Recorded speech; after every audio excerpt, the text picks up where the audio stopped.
As the 16th century ended and the 17th began, here in Catholic Rome there was a feeling of jubilation, a sense of rebirth.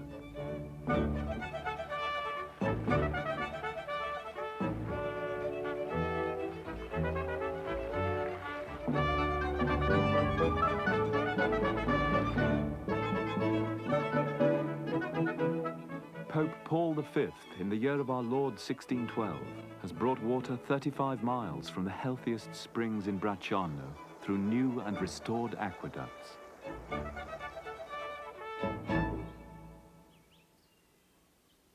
What better way to signal the revival of the ancient grandeur of Rome than to restore its renowned system for bringing water from the distant mountains to the city streets?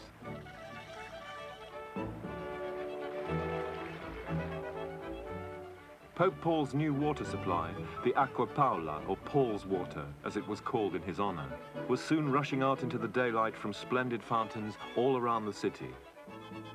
The finest of these fountains was designed by the great sculptor and architect Gian Lorenzo Bernini.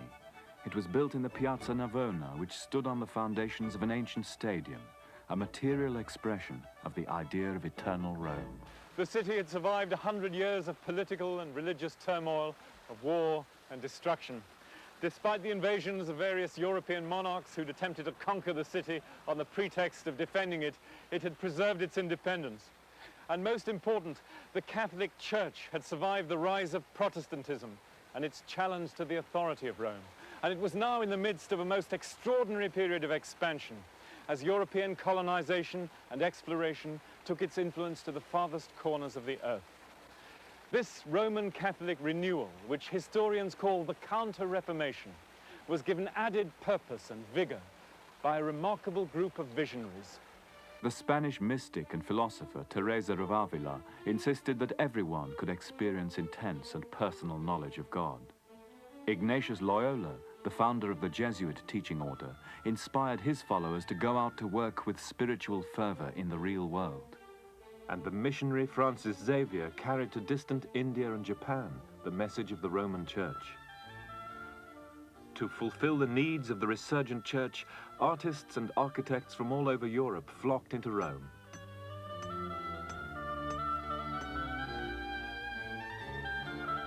They came to design and ornament the churches that were built in the explosion of activity inspired by the Counter-Reformation.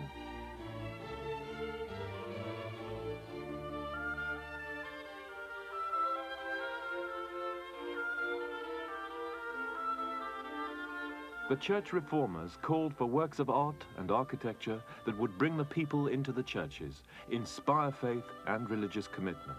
An artistic revival resulted, and a new style.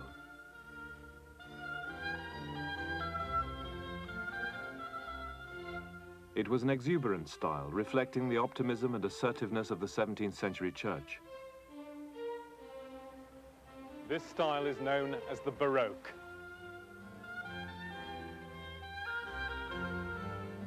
The fresco on the ceiling above our heads was painted by Pietro da Cortona in the 1630s.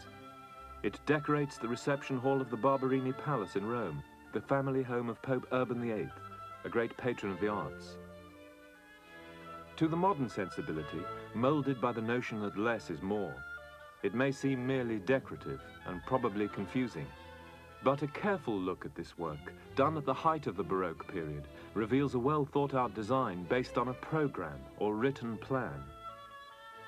When Urban looked up at his ceiling, he saw the figure of divine providence stretch her arms to a chorus of maidens who carried the emblem of his family, the Barberini bees. They carried the bees up to the crossed keys of St. Peter, the symbol of the papacy, and to the papal crown. The painting is meant to be read. It tells us that Pope Urban VIII is a great and worthy man, but it also tells us that the ideals of the classical world have been subordinated to the values of triumphant Christianity.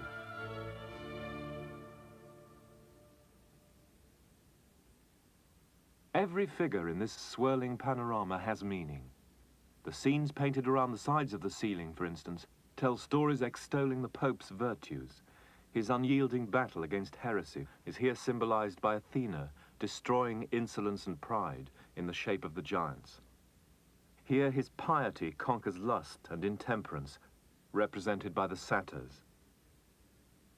Like the artists of the Renaissance, Cortona uses the vocabulary of classical antiquity, but he draws his figures naturalistically, with lifelike vigor and sensuality. The architectural elements are not real, but are painted as if they were. They blur the distinction between real and illusory space, at the same time suggesting hidden depths out of which the painted figures seem to tumble. Overlapping layers of light and dark create a sensation of breathtaking movement.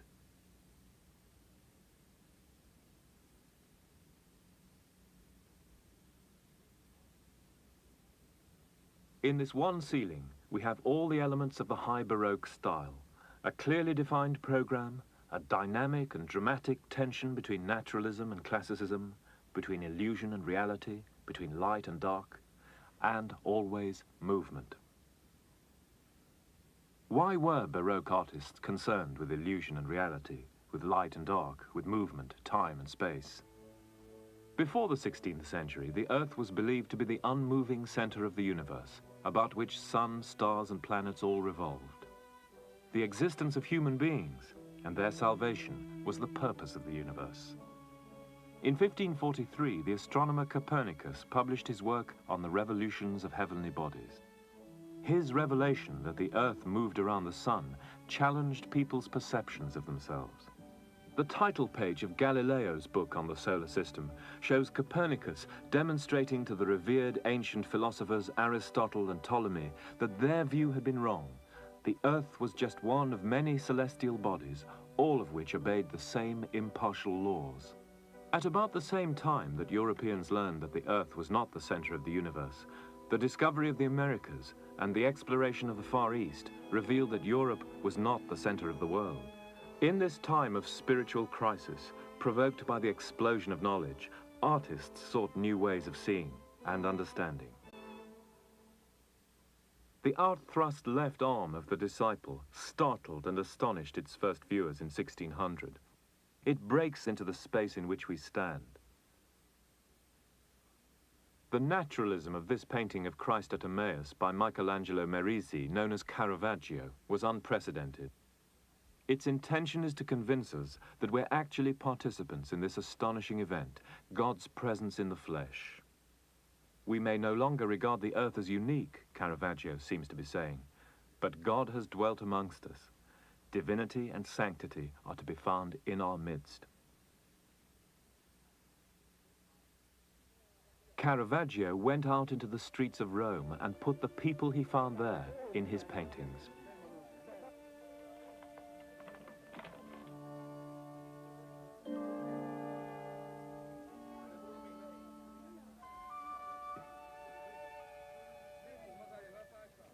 He came to Rome from northern Italy in the last decade of the 16th century. A strange, violent, driven man, he was in permanent revolt against authority. Caravaggio was always in trouble with the police. Just around the corner from here, on the Campo dei Fiori, he killed a man in a quarrel and had to flee the city. He was a carouser and a libertine and painted himself that way.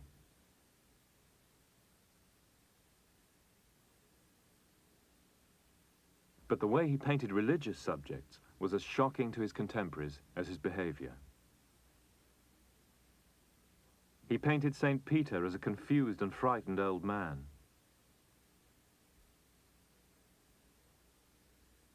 The Virgin in life as a neighborhood housewife.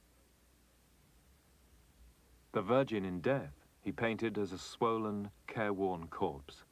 The painting was rejected by the monks who commissioned it. Never before had they seen the Virgin Mary represented as dead rather than dying.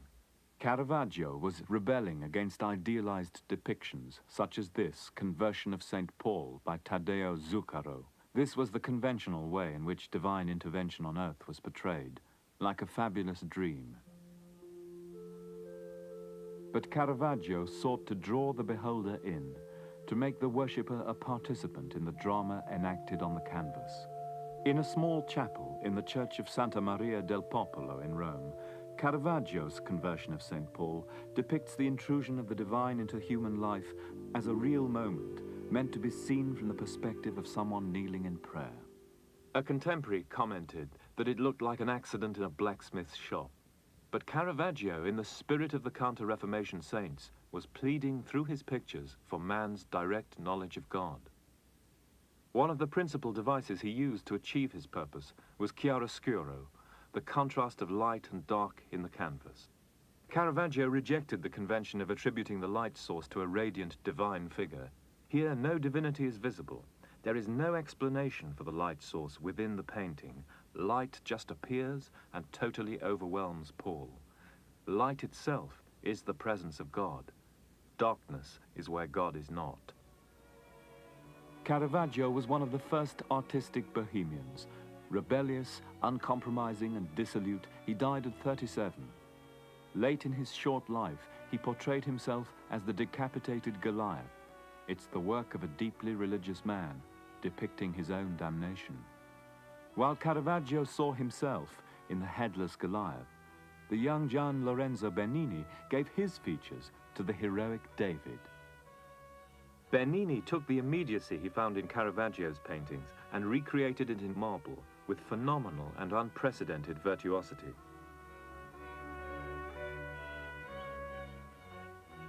The sculptors of the Renaissance had often treated the David theme. Donatello's David is serenely elegant.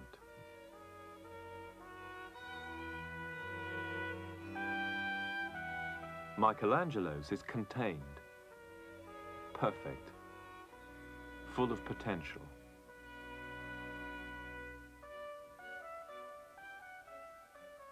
But Bernini's David moves, turns aggressively to confront the observer.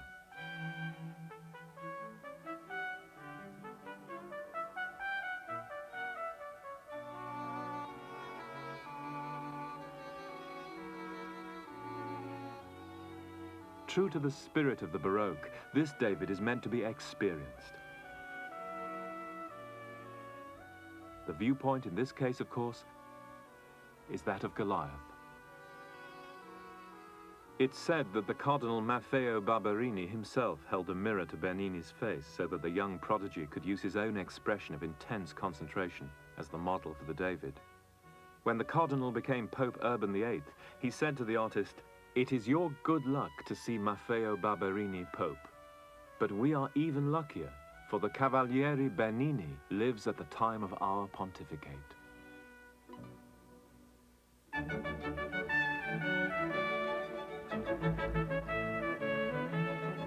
There is scarcely a corner of Rome that was not graced by Bernini's touch.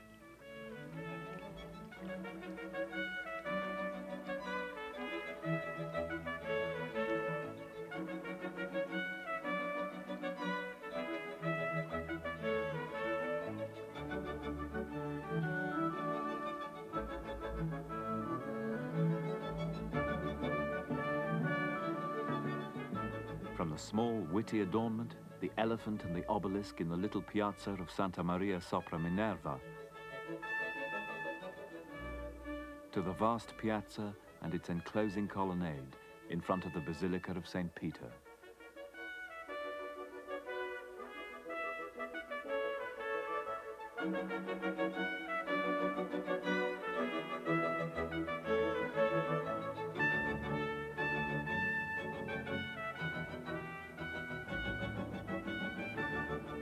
He is a rare man, said Urban VIII, and a sublime artist, born by divine disposition and for the glory of Rome.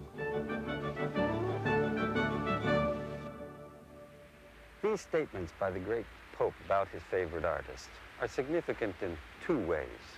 They were prophetic of the prodigious role Bernini would play in his works for Urban and the succeeding popes for a period of 60 years. Rome was transformed into a modern city, replete with public monuments meant not just for the elite, but for everyone to admire and enjoy.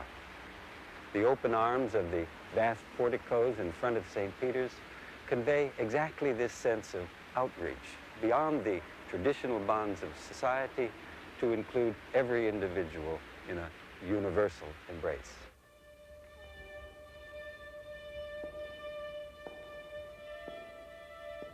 This concern is made visible in what Bernini described as his least bad work.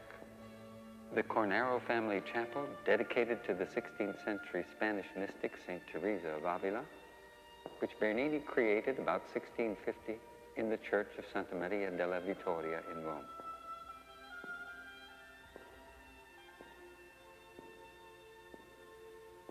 Our eyes are met by those of the cardinal patron, who looks out from among his ancestors and accompanies the visitor down the nave to view the chapel from the center of the crossing. There we are confronted with a spectacle of truly cosmic proportions. In the pavement before the altar, gesticulating skeletons rise from the lower depths to face their maker at the end of time. The vault of the chapel has scenes from Teresa's life. Bernini makes a chorus of winged and cloud-borne angels singing, playing instruments, and strewing flowers seem to filter through the solid vault, filling the chapel with their fragrant hymns of praise and celebration. At the sides, the members of the Cornaro family appear in balconies with architectural backgrounds whose perspectives merge with that of the church. Their space becomes indistinguishable from ours. They consider, study, discuss, describe, indicate, and thereby bear witness to a mysterious event in which they participate, encouraging us to join them. Here, Bernini created a visual sensation by making a literal portrayal of a woman in ecstasy. From time immemorial, mystics have used the vocabulary of earthly love to convey their feelings to others. Communion with God is like communion with the lover, only infinitely more so. In her autobiography, Teresa describes the famous vision of the transverberation. In the angel's hands, I saw a long golden spear. And at the end of the iron tip, I seemed to see a point of fire.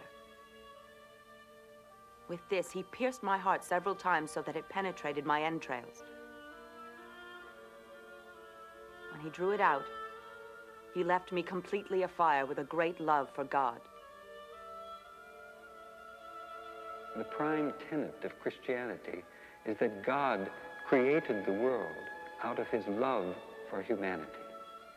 Bernini made love and creation the key to his chapel. Baroque architecture follows different laws from those of antiquity and the Renaissance. Gone is the stately equilibrium and logic. Instead, the framework seems to move, the boundaries seem to melt and walls to dance.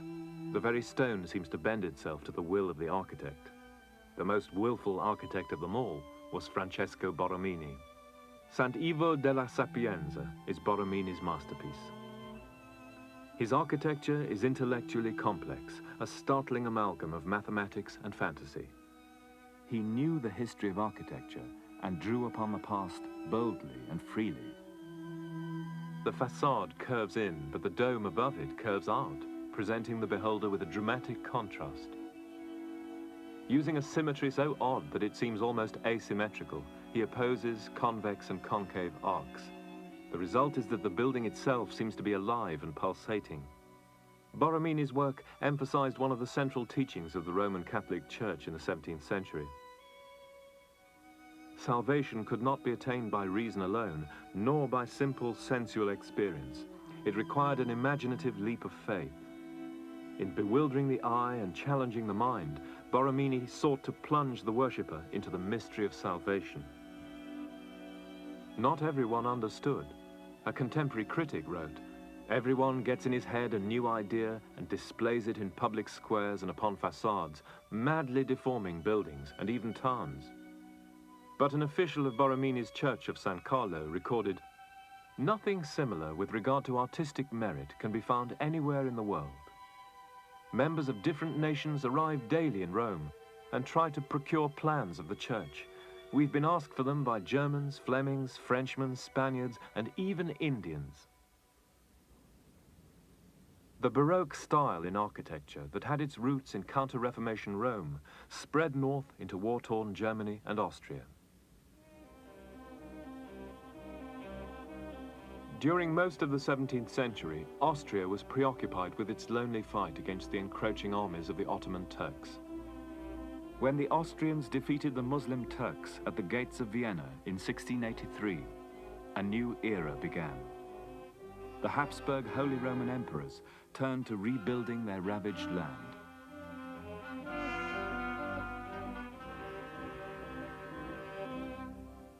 All along the Danube, where bleak fortresses had guarded the river, a chain of magnificent abbeys was built. The victory over the Turks meant that money was now available for grand enterprises. The monks' taxes paid for buildings rather than for weapons. These abbeys were meant to serve not only as religious communities, but also as hospices for the emperor. St. Florian's Abbey, begun in 1689, is the work of an Italian and an Austrian, Carlo Carlone and Jacob Prantal. In true Baroque fashion, the new abbey was a stage upon which royal ritual could be played out by the visiting emperor. Paradoxically, the stage usually lacked its leading actor, for the emperor himself rarely visited any of the abbeys.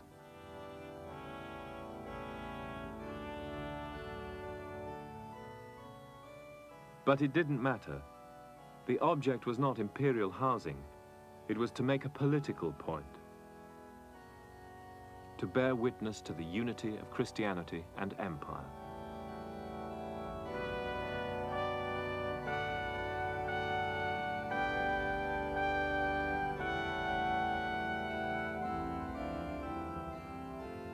Here we're dealing not with the glorification of an individual emperor, but with the need to assert the divine right to rule of an institution, the Habsburg Empire. Newly victorious over the Turks, the Austrians believed themselves to be the saviors of Christian Europe. They proclaimed their triumph in their art and in their architecture. The Karlskirche, or Charles Church in Vienna, is an example of the power of the Christian faith to absorb and transfigure many influences. The gabled portico reminds us of the Pantheon. The columns suggest Trajan's column in imperial Rome, as well as the Bible's description of Solomon's temple. The dome is like the domes of papal Rome. At the ends of the building, the two towers suggest an imperial fortress. Begun in 1716, the Charles Church is the work of Fischer von Erlach, who studied the work of Bernini and Borromini in Rome. It's dedicated to Charles Borromeo, one of the great Counter-Reformation saints. It is not a coincidence that the Austrian emperor at the time was also named Charles. For in the lands where absolute monarchs ruled, architecture was part of the vocabulary of royal power.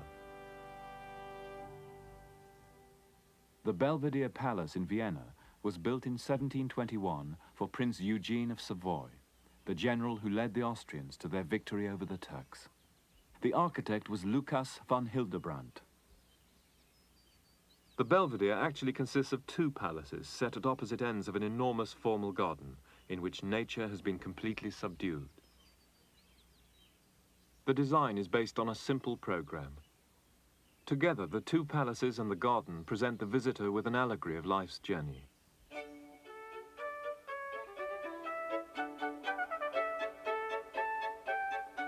At one end, where Prince Eugene lived, is the lower Belvedere and its gardens, representing the earth. At the other end, where visitors were received, the upper Belvedere, are the heavens. At first, you think you can go directly to the palace. The path appears straight. But you find that you cannot. The grand staircase in the center of the garden reveals itself as you approach to be a cascade, water. You must go to the left or to the right. The garden forces you to be a player in an allegory of the human journey to eternity. The palace faces north, so there's always a shadow on its facade. Like the heaven it represents, you can't read its features until you're very close.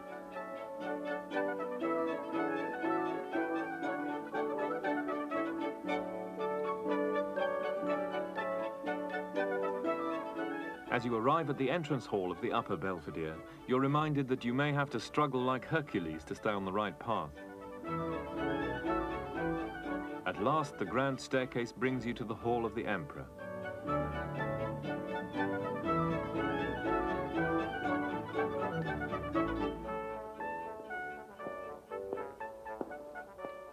In the end, the journey is worth taking, for if you proceed correctly, you arrive at your goal. This has not been a dismal journey.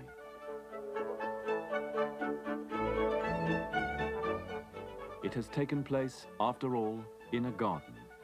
A reminder that the earth can be a happy place, at least for the privileged few who might find themselves here as the guests of Prince Eugene. Like much art throughout history then, Baroque was optimistic. But whose optimism? The 17th century was certainly a period of great expansiveness in European culture, both in geographical space and in the mind. But it was also the time of the Inquisition, of bitter religious wars which devastated the continent, and the time in which despotic monarchs dressed up their naked power in the trappings of benevolence. The style in which they did this can be seen all around us here in the Belvedere Palace. The Italian Baroque artists who developed this visual language used it to express the faith, confidence, and power of the Catholic Counter-Reformation Church. It was a style ideally suited to expressing the interworkings of heavenly and earthly rule. And so, here in Vienna, as throughout Europe, kings and states seized upon this language to make their assertion that their authority was sanctioned by God. It was a style which had a long life. Indeed, it still speaks power to us today.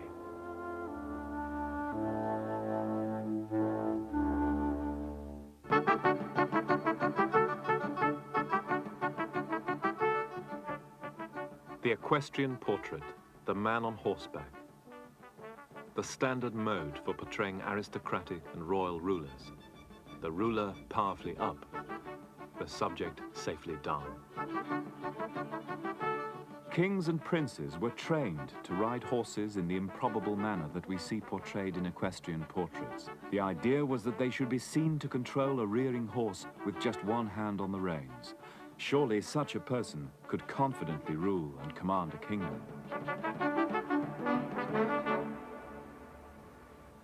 Images of power tell us a great deal about the people who make them, but even more about the people who commission them. The dynastic monarchs of 17th century Europe, their power increasingly challenged by far-reaching social and economic change, sought to present themselves as the heirs of the Roman emperors, their authority divinely ordained. For them, art was an instrument of state power, just as armies were, important in directing and maintaining the absolute obedience of their subjects. We've seen how the Counter-Reformation Church demanded of its artists that their images should inflame the religious imagination of the people. Just so, kings required of their court painters that their images should convey a sense of their benevolence, their dignity, their wealth, their taste, and their divine right to rule. In 1622, Maria de' Medici, the mother of King Louis XIII of France, commissioned Peter Paul Rubens to paint for her new home in the Luxembourg Palace a series of more than 30 enormous canvases. They were to commemorate the 4 years when she ruled as regent after the assassination of her husband, Henry IV, until her son Louis came of age in 1614. Even though Maria was only the regent and not really the queen at all, Rubens employs the full apparatus of glamour, power, and glory to proclaim the greatness of her rule. Her late husband, King Henry, is shown being carried off to heaven. Yet all the action rushes towards Maria, whose position in the painting is higher than the king's. A little odd, since he is the one on the way to heaven.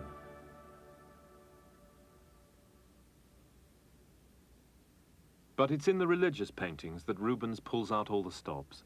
His church paintings, such as the Descent from the Cross in the cathedral at Antwerp, serve the requirements of Roman Catholic Counter-Reformation ideology. Inspiring faith, inducing piety. The immediacy and individuality of the figures, the use of great circling arcs in the sweeping compositions, his dazzling use of color, all contribute to the heightened emotionalism that was intended to lift the spectator out of the everyday world into a state of exaltation.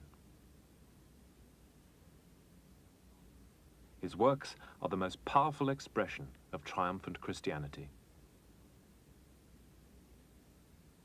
Rubens achieved his success early, as we see in this youthful self-portrait, together with his first wife.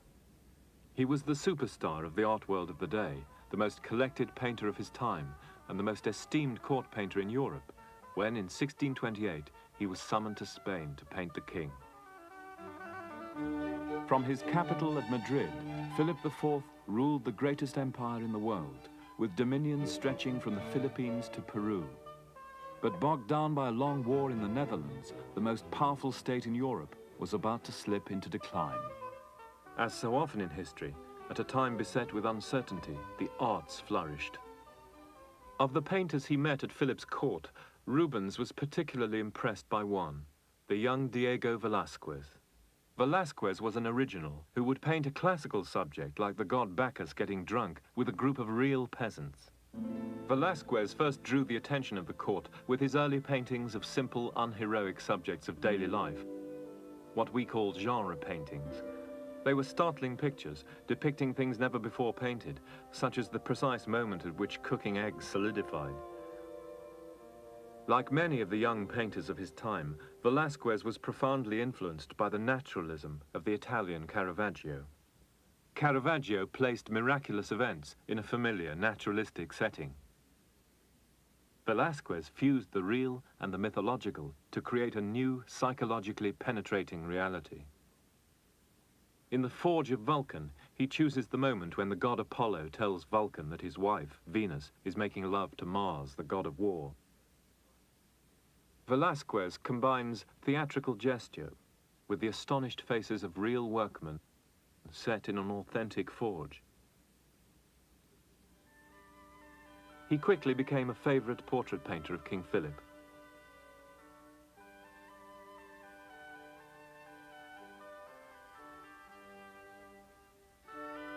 As court painter, Velázquez would make a portrait of one of the royal family.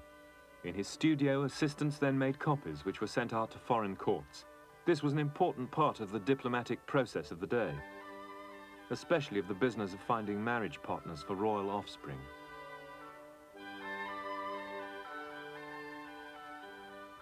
Secure in his position as court painter, Velázquez turned his attention to formal and painterly innovation. In his portraits of the jesters and dwarfs at the court, Velázquez was free to experiment. He understood that paintings made according to the classical rules produced something other than what the eye sees. The eye cannot focus simultaneously on different planes. Here, Velázquez treats the background to a portrait as a blur. It works the way the eye sees. The boldest and most daring of Velázquez paintings is explored for us by Professor Simon Schama of Harvard University.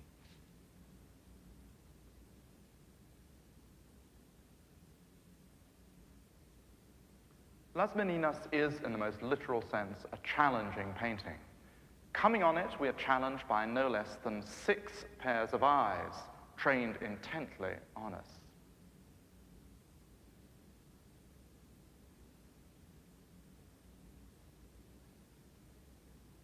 The effect is distinctly unsettling. It's rather as though we'd blundered into a corner of the royal domain where we had no business being. But one pair of eyes and one pair of hands, those of the artist, ensure that once we've strayed into Velázquez's magic box, we can't casually take our leave and move on to whatever else happens to be in the next gallery.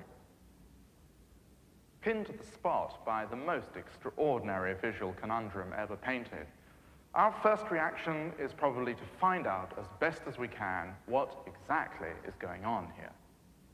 The most incurious explanation, but one we can surely start with, is that Velázquez has offered us an informal glimpse into his working day, producing one of the many portraits he executed of the royal princesses, designed to advertise their desirability in one of the marriages on which dynastic politics so crucially turned. Royal inbreeding had its problems, especially for the Spanish Habsburgs, exaggerating their family trademarks, pop eyes and lantern chin. And as if to compensate for this rather unpromising raw material, Velázquez provided brilliant production numbers, gorgeously costumed, using a daring blob and blotch technique to give the illusion of a dancing light playing on the kind of fabric, satins, silks, and taffetas, that would best show them off. What else do we know for sure about this painting? From an account published half a century after Velázquez's death, we know that the scene is set in the royal palace of the Alcazar, in a room set aside for the use of the royal painter, one which he turned into his studio. Velázquez himself had been given responsibility for decorating the palace and installing its paintings, including 2 by Rubens that we can see dimly hanging at the back of the painting. The same account manages to identify nearly everybody in the composition: the 5-year-old princess, the Infanta Margarita, the maids of honors, the maninas themselves, courtiers and guards. By setting himself down amidst all this royal company, Velázquez, decorated with the knightly cross of Santiago, is staking out a claim to the nobility of his calling in a culture where to be a painter usually precluded being a gentleman. The real subject of Las Meninas is not the royal princess, still less is it Velázquez's social pretensions. The true subject is the art of painting itself. In the course of the painting, Velázquez shows us his whole box of tricks: illusions of space, depth, and perspective. Yet he always withholds from us the exact means by which he executes those extraordinary effects and illusions. Las Meninas really is a conjuring trick of the greatest genius. Like all conjuring tricks, it teases and provokes us by multiplying uncertainties. We can't even be sure of the exact subject matter of the painting on which Velázquez is working and whose surface is actually hidden from us. Perhaps it is not the princess at the front of the painting, but a portrait of the king and queen whose image we belatedly realize is reflected on the mirror of the back wall. Yet in this cunning game between artist and beholder, there is a third possibility, namely that mirror reflection is not actually of the painting, but of the real king and queen, who've dropped by to observe, like royal eavesdroppers, their artist at work. Now, in that case, this would put me in front of the picture plane in the disconcerting position of the shoes of Philip IV. In all likelihood, the painting was meant for the private pleasure of the king alone, and the privileged eavesdropping implied by the reflection would certainly explain all the attentiveness of those gazes directed in different ways at the royal intruder. Yet there really is nothing deferential about this painting at all. In this realm, it is the artist rather than the king who is sovereign. Well, after all these amazing visual fireworks, it comes as something of an anticlimax to learn that Velázquez spent the later part of his life in an almost obsessive quest for gentlemanly status. The snobbery that made him hunger to be a knight of the Order of Santiago may seem degrading to us, perhaps. After all, the nobility of the man lay in his art, which he had taken to undreamt-of levels of sophistication and technical virtuosity. Perhaps our disappointment is just a measure of the huge distance from his culture to ours. His sublimely confident play with illusion and reality, with certainty and uncertainty, seems to make us want to recruit him as a fellow traveler of the modern world. But the knight of the Order of Santiago, surrounded by other servants of the cult of royalty, dwarves, maids of honor, princesses and courtiers, stares back at us, the hidden contents of his enigmatic painting, forever denying us that familiarity.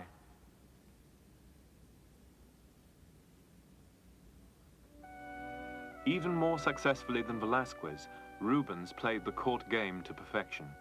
As the years passed, honors piled up. He was knighted. He undertook difficult diplomatic missions. But religious and territorial wars in Northern Europe raged on. Rubens grew discouraged.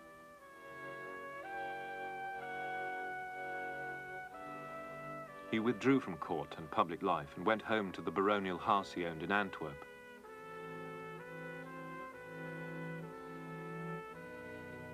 His first wife had long since died, and he married the 16-year-old Helena Formant. It has been suggested that he was satirically alluding to himself and Helena when he painted this aging but still lusty satyr, carrying off a young nymph.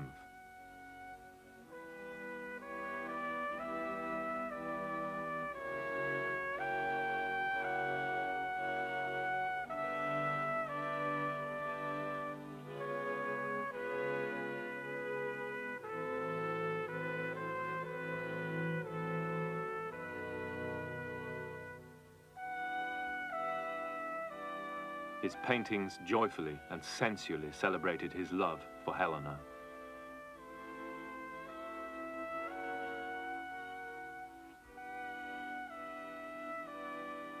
He purchased the castle of Stein, and with his family and his titles, retired to a twilight fantasy of country life as the Lord of Stein.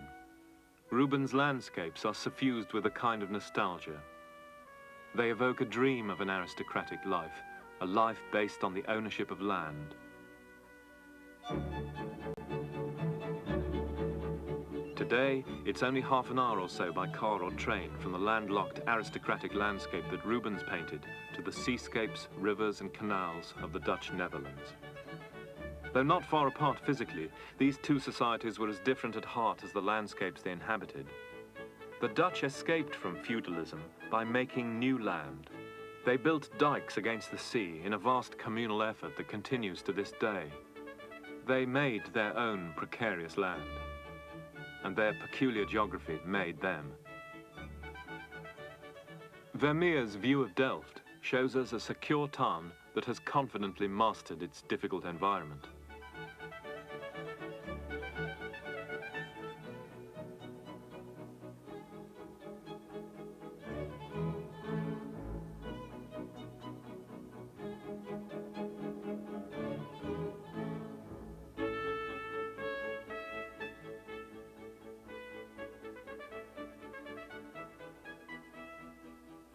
The sea shaped Dutch society.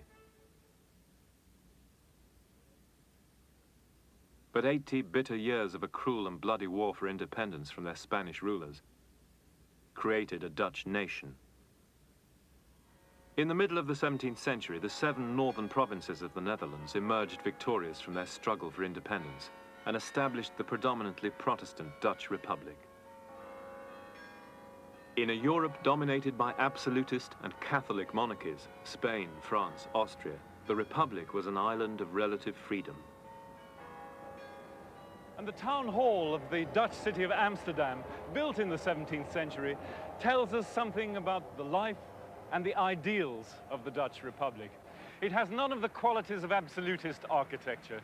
Here, no grand colonnade leads the world into a central focus, as at St. Peter's, Rome. No succession of rooms and corridors and staircases takes us to the monarch's bedroom, as at Louis XIV's palace at Versailles. What you have here in Amsterdam are 7 simple, unpretentious doorways.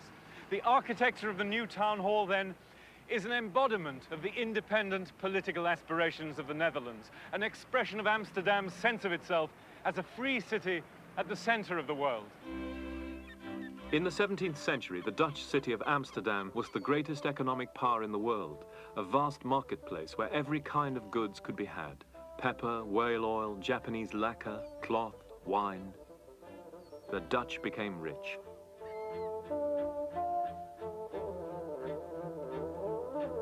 They were the most urban society in Europe, literate, stable, well-fed, and decently housed.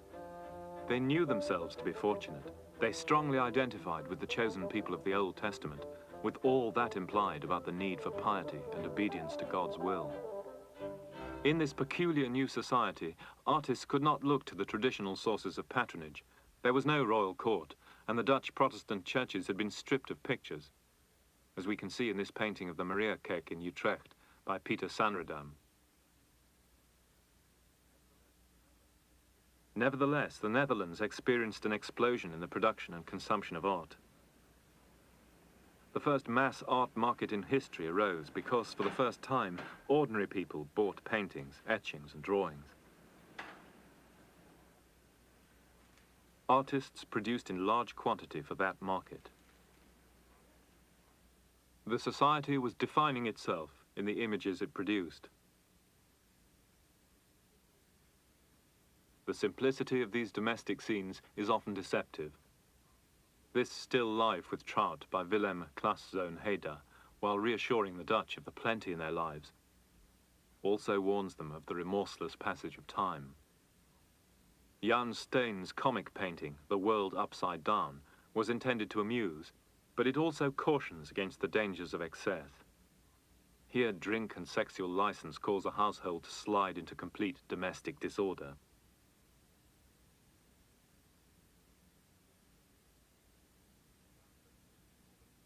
Jan Vermeer's Woman Weighing Pearls stands before a painting of the Last Judgment, warning that wealth must not distract us from our ultimate fate.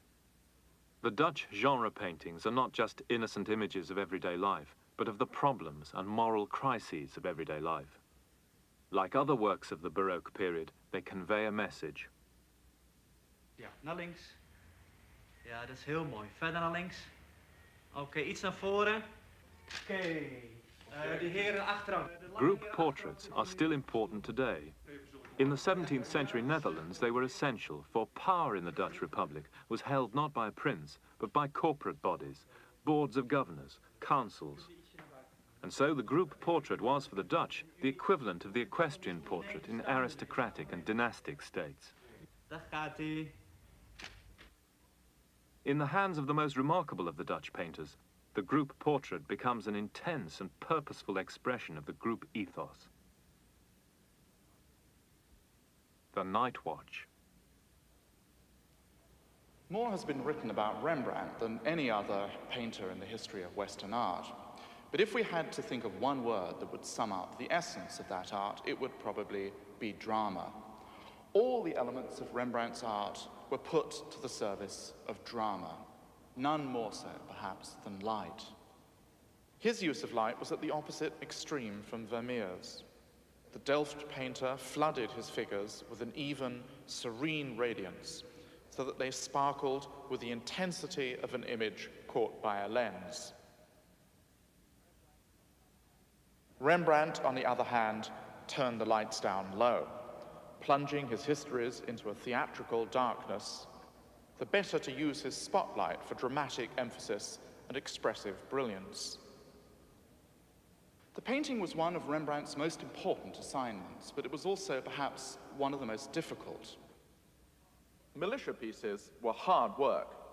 In this picture by Nicholas Eliazoon Piquenoy, we can see that they were much like boardroom or team photographs, expressions of the collective spirit. On the other hand, each of the sitters was paying a tidy sum to have his own individual likeness rendered as faithfully and as flatteringly as possible. So, conventionally, they are lined up in front of us in a shallow, elongated space, marked out from each other just by variations in uniform or by gestures of painful artificiality. Rembrandt brushed aside all these compromises. Instead of lining up his figures in a frieze-like format, he scooped out great hollows of recessed space at the back and front of the painting. And this sculpted space really gave Rembrandt the freedom that he needed to deploy his troops with animation. The drastically foreshortened hand of Captain Banning-Cock and the drastically foreshortened halberd, that weapon there, of Lieutenant Reitenberg, give the painting the quality of propulsion, so much movement forward that it almost threatens to trample the beholder with an irresistible onrush of energy.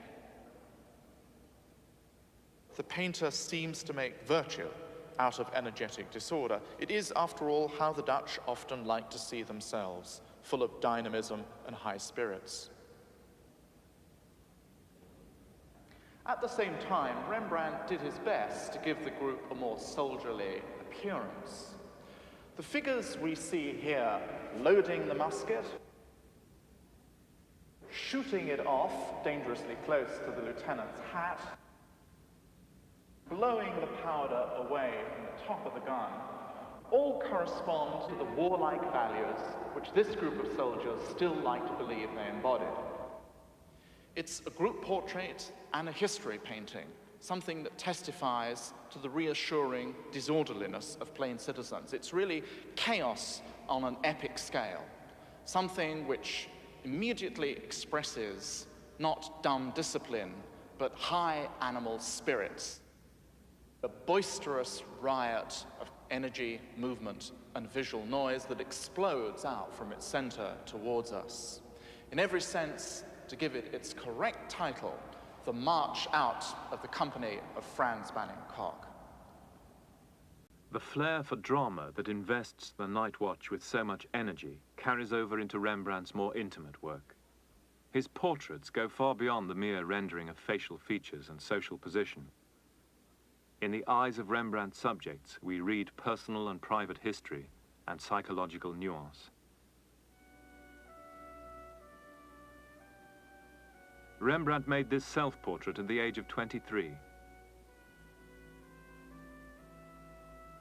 It is Rembrandt's steady, deep, probing gaze, that penetrating look to something beyond the surface, that distinguishes what many consider his greatest work, that monument of self-scrutiny, his self-portraits. In about 40 paintings, 20 engravings, and 10 drawings, Rembrandt offers us himself, an individual.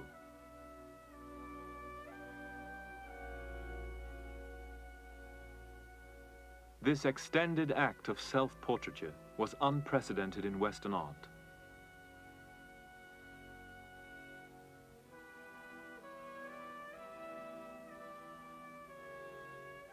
It may be instructive to look once more at Velázquez's great meditation on art. The painter confronts us with a challenging stare, daring us to follow his lead in contemplating the nature of perceived reality. But Velázquez stands in a highly structured social and political framework, which is part and parcel of the meaning of the painting. Rembrandt also portrays himself confronting the viewer and in relation to his craft. But Rembrandt is entirely alone with his palette, ready to define himself in his characteristic thick impasto, the paint troweled on and worked with his fingers rather than with the brush. Rembrandt, in his solitude, with his direct look and with his coarse, visibly applied paint, asserts his presence, his selfness, his individuality as the matter for contemplation.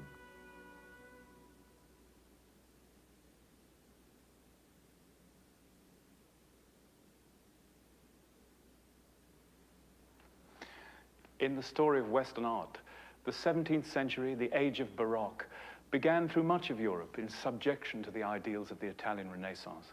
But by the end of the century, new artistic tastes had developed, new ways of seeing the world. Boldly naturalistic,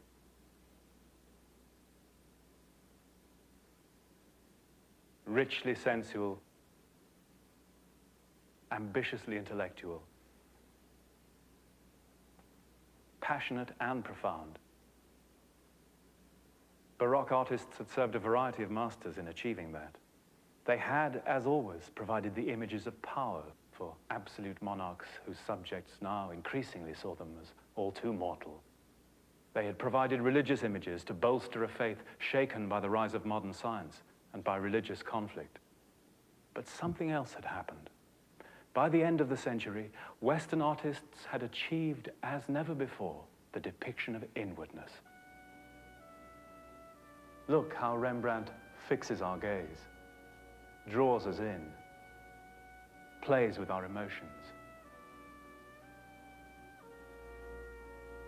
compelling our attention to the mystery of a single human heart.